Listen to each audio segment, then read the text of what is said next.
কুড়িগ্রাম এক আসনে জাতীয় পার্টির প্রার্থী একেএম মোস্তাফিজুর রহমানকে শোকজ। কুড়িগ্রাম প্রতিনিধি কামাল।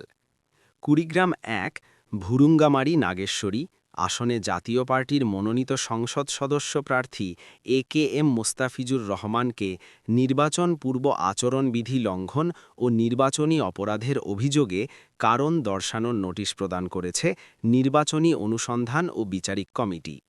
নোটিশে আগামী ১ ফেব্রুয়ারি কুড়িগ্রাম চিফ জুডিশিয়াল আদালত ভবনের অস্থায়ী কার্যালয়ে কক্ষ নং ৭০১ ও ৭০২-এ সশরীরে উপস্থিত হয়ে লিখিত ব্যাখ্যা দাখিলের জন্য তাকে নির্দেশ দেওয়া হয়েছে।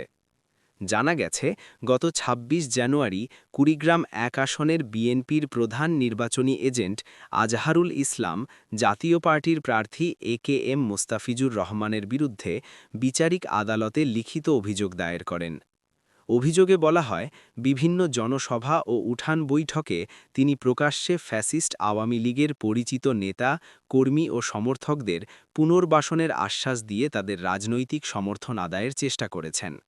এ সংক্রান্ত বক্তব্যের ভিডিও প্রমাণ হিসেবে আদালতে দাখিল করা হয়।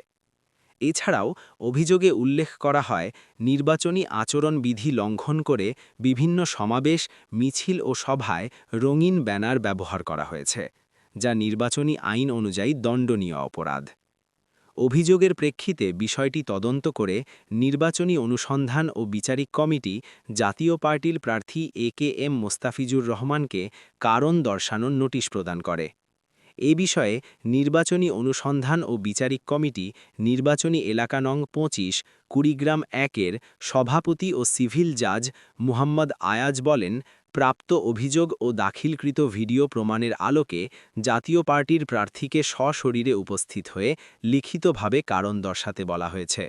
তার ব্যাখ্যা পাওয়ার পর পরবর্তী আইনগত ব্যবস্থা গ্রহণ করা হবে। Nageshwari update news ২।